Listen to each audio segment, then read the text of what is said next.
की ओर, जहां वैकुंठ में गरुड़ ने भगवान विष्णु से पूछा था, ऐसा कौन सा उपाय है जो आत्मा के साथ मृत्यु के पार भी चलता है। तभी वैकुंठ का वातावरण गंभीर और शांत हो जाता है। भगवान विष्णु अपने दिव्य आसन पर विराजमान हैं और उनके समक्ष गरुड़ नतमस्तक होकर बैठे हैं। गरुड़ का हृदय आज असामान्य रूप से व्याकुल है। वे विनम्र स्वर में कहते हैं, प्रभु, मैं गरुड़ पुराण के माध्यम से जीव की मृत्यु, कर्म और यमलोक की यात्रा के विषय में सुनता आया हूं, परंतु मेरे मन में एक गूढ़ प्रश्न है। जब प्राण शरीर छोड़ देते हैं, जब सब कुछ पीछे छूट जाता है, तब ऐसा क्या है जो आत्मा के साथ चलता है? क्या कर्म ही सब कुछ है, या कोई ऐसा कोई और उपाय भी है जो उस भयावह मार्ग को सरल बना देता है? तब भगवान विष्णु करुण दृष्टि से गरुड़ की ओर देखते हैं और गंभीर स्वर में कहते हैं, गरुड़, ये प्रश्न केवल तुम्हारा नहीं, ये हर युग में हर आत्मा का प्रश्न रहा है। मृत्यु के क्षण में न धन साथ जाता है, न देह, न संबंध। उस समय केवल वही साथ देता है जो जीवन में आत्मा ने धारण किया हो। गरुड़ व्याकुल होकर पूछते हैं, प्रभु, क्या कलयुग के सामान्य मनुष्य के लिए भी कोई ऐसा सरल मार्ग है? भगवान विष्णु उत्तर देते हैं, हाँ है गरुड़, और वही मार्ग सबसे गुप्त होते हुए भी सबसे सरल है। वही नाम जीव को भय से मुक्त करता है। वही नाम यमदूतों को भी रोक देता है। वही नाम आत्मा को प्रकाश की ओर ले जाता है। गरुड़ कुछ क्षण मौन रहते हैं, फिर अत्यंत गंभीर स्वर में कहते हैं, प्रभु, एक बात जो गरुड़ पुराण में संकेत रूप में कही गई है, वो मेरे हृदय को बार बार विचलित करती है। जब आत्मा शरीर छोड़ती है, तब यमदूत उसके कर्मों का लेखा लेकर आते हैं। पर क्या उस समय नाम का स्मरण सचमुच कर्मों के लेखे को बदल सकता है? तब श्री हरि विष्णु गरुड़ की ओर करुण दृष्टि से देखते हैं और कहते हैं, गरुड़, यही वह रहस्य है जिसे सामान्य बुद्धि से नहीं समझा जा सकता।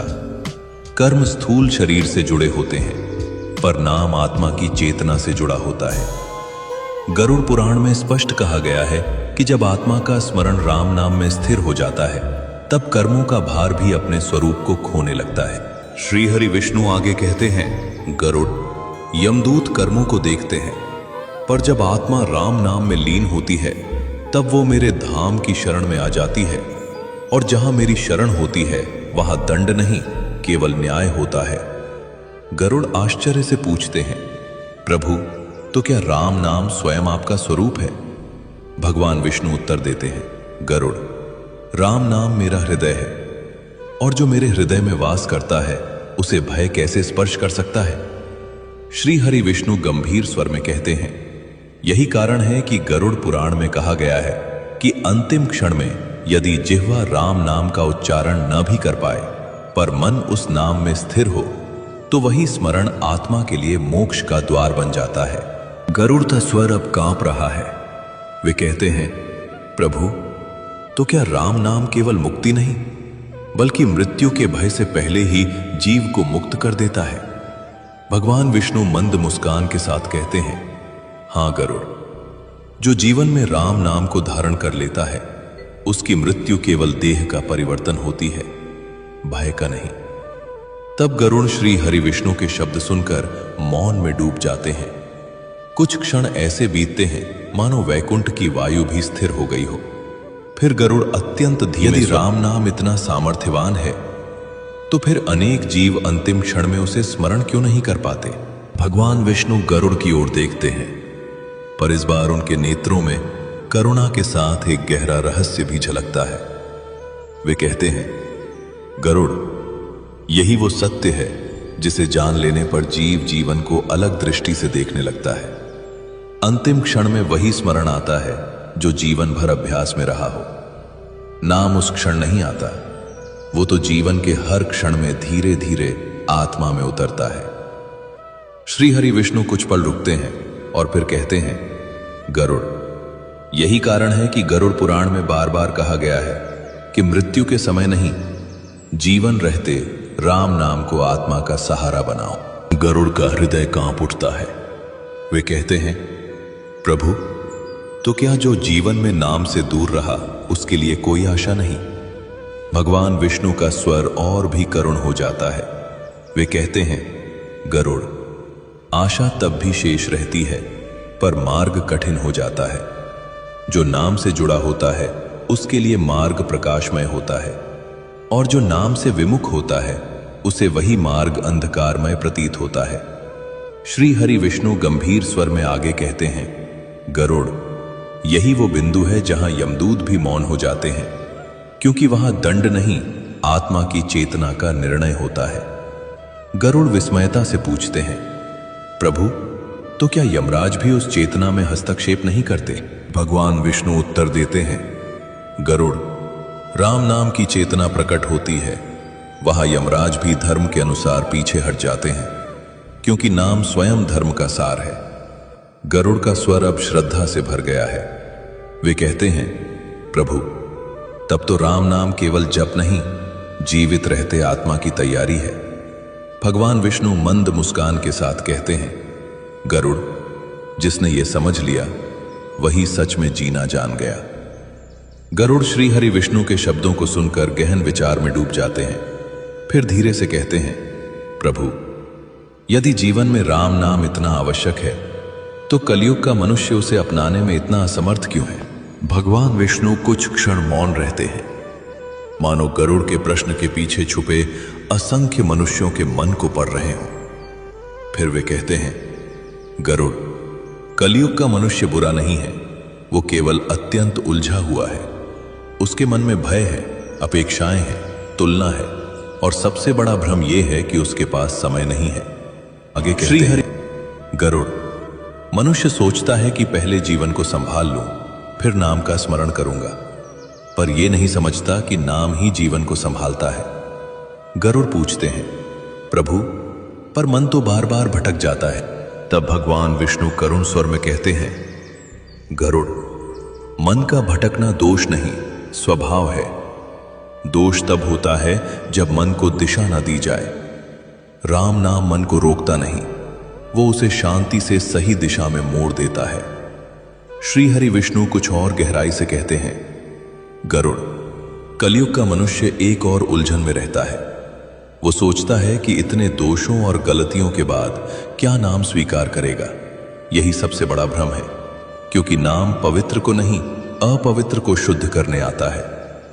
गरुड़ का स्वर भारी हो जाता है। वे कहते हैं, प्रभु, तो क्या जो स्वयं को अयोग्य समझता है वही नाम से सबसे दूर रहता है? भगवान विष्णु उत्तर देते हैं, हाँ गरुड़, और यही विडंबना है। जो स्वयं को टूटा हुआ मानता है वही राम नाम की शरण के सबसे अधिक योग्य होता है। श्री हरि विष्णु अंत में कहते हैं, गरुड़, कलयुग में मुक्ति का मार्ग कठिन नहीं, मनुष्य ने उसे कठिन मान लिया है। जब वो ये समझ लेगा तभी उसके भीतर की उलझनें एक एक करके शांत होने लगेंगी। गरुड़ श्री हरि विष्णु की वाणी सुनकर और भी विनम्र हो जाते हैं। वे कहते हैं, प्रभु, एक और उलझन है जो कलयुग के मनुष्य को भीतर से तोड़ देती है। वो अपने अतीत को याद कर स्वयं को दोषी मान लेता है और सोचता है कि इतने पापों और गलतियों के बाद क्या राम नाम उसे स्वीकार करेगा? भगवान विष्णु का स्वर अब अत्यंत कोमल हो जाता है। वे कहते हैं, गरुड़, यही वो पीड़ा है जिसे समझ लिया जाए तो आधा भार उतर जाता है। मनुष्य ये भूल जाता है कि राम नाम न्यायाधीश नहीं, शरण है। नाम ये नहीं देखता कि तुम कैसे हो, वो ये देखता है कि तुम अब किस ओर मुड़ रहे हो। श्री हरि विष्णु आगे कहते हैं, गरुड़, अपराध बोध आत्मा को नहीं, अहंकार को जकड़ता है, क्योंकि आत्मा तो स्वभाव से ही शुद्ध है। जब मनुष्य बार बार स्वयं को अयोग्य कहता है, वो अनजाने में नाम से दूर भागता है। गरुड़ धीरे से पूछते हैं, प्रभु, तो क्या स्वीकार किया जाना पहले होता है, परिवर्तन बाद में? भगवान विष्णु उत्तर देते हैं, गरुड़, यही राम नाम का सबसे गूढ़ रहस्य है। पहले शरण, फिर शुद्धि, पहले स्वीकार, फिर परिवर्तन। नाम जीवन को सुधारने से पहले आत्मा को आश्वस्त करता है। श्री हरि विष्णु कुछ क्षण रुकते हैं और फिर कहते हैं, गरुड़, कलयुग का मनुष्य बहुत थका हुआ है। वो हर जगह स्वयं को साबित करता फिरता है, पर राम नाम के सामने उसे कुछ भी साबित नहीं करना पड़ता। वहां केवल समर्पण पर्याप्त होता है। गरुड़ का हृदय भर आता है। वे कहते हैं, प्रभु, तब तो राम नाम उस थके हुए मन का विश्राम है। भगवान विष्णु मंद मुस्कान के साथ कहते हैं, हां गरुड़, और जो विश्राम पा लेता है वही आगे का मार्ग भी स्पष्ट देख पाता है। गरुड़ श्रीहरि विष्णु के चरणों की ओर निहित दृष्टि से बैठ जाते हैं। उनके भीतर अब कोई प्रश्न नहीं, केवल एक गहरी समझ जन्म ले चुकी है। फिर भी वे धीरे से कहते हैं, प्रभु, अब मैं समझ पा रहा हूं कि राम नाम केवल मृत्यु के समय का सहारा नहीं, बल्कि पूरे जीवन की दिशा है। पर कलयुग का मनुष्य पूछता है कि जब जीवन की भागदौड़, जिम्मेदारियां और चिंताएं उसे घेरे रहती हैं, तब वो नाम को कैसे जिए? भगवान विष्णु का स्वर अत्यंत शांत और स्थिर हो जाता है। वे कहते हैं, गरुड़, नाम को जीवन में जोड़ने के लिए जीवन को छोड़ना नहीं पड़ता। नाम तो जीवन के बीच रहकर ही जिया जाता है, चलते हुए, कर्म करते हुए, गिरते संभलते हुए। जब मन थोड़ी देर के लिए भी राम नाम में विश्राम पाता है, वही पर्याप्त है। श्री हरि विष्णु आगे कहते हैं, गरुड़, मनुष्य यह भी सोचता है कि उसका जप सही है या नहीं, उच्चारण ठीक है या नहीं, संख्या पूरी हो रही है या नहीं, पर नाम इन सीमाओं में नहीं बंधा। नाम तो भावना देखता है, और जहां सच्ची पुकार होती है वहां विधि स्वयं सरल हो जाती है। गरुड़ अब अंतिम प्रश्न करते हैं, प्रभु, तो जीवन की सबसे बड़ी भूल क्या है? भगवान विष्णु बिना किसी कठोरता के उत्तर देते हैं, गरुड़, सबसे बड़ी भूल ये मान लेना है कि राम नाम कठिन है, दूर है या केवल साधुओं के लिए है, जबकि सत्य ये है कि नाम उसी के लिए है जो टूटा हुआ है, थका हुआ है और भीतर से शांति चाहता है। श्री हरि विष्णु अंत में कहते हैं, गरुड़, जिस दिन मनुष्य यह समझ लेगा कि राम नाम उससे कुछ मांगता नहीं बल्कि उसे थामने आता है, उसी दिन उसकी यात्रा आरंभ हो जाती है। गरुड़ श्रद्धा से नतमस्तक हो जाते हैं और कहते हैं, प्रभु, आज मेरे प्रश्न शांत हो गए। भगवान विष्णु करुण स्वर में कहते हैं, गरुड़, जिनके प्रश्न शांत हो जाते हैं उनका मार्ग स्वयं स्पष्ट हो जाता है, और फिर वैकुंठ का वह संवाद धीरे धीरे मौन में विलीन हो जाता है।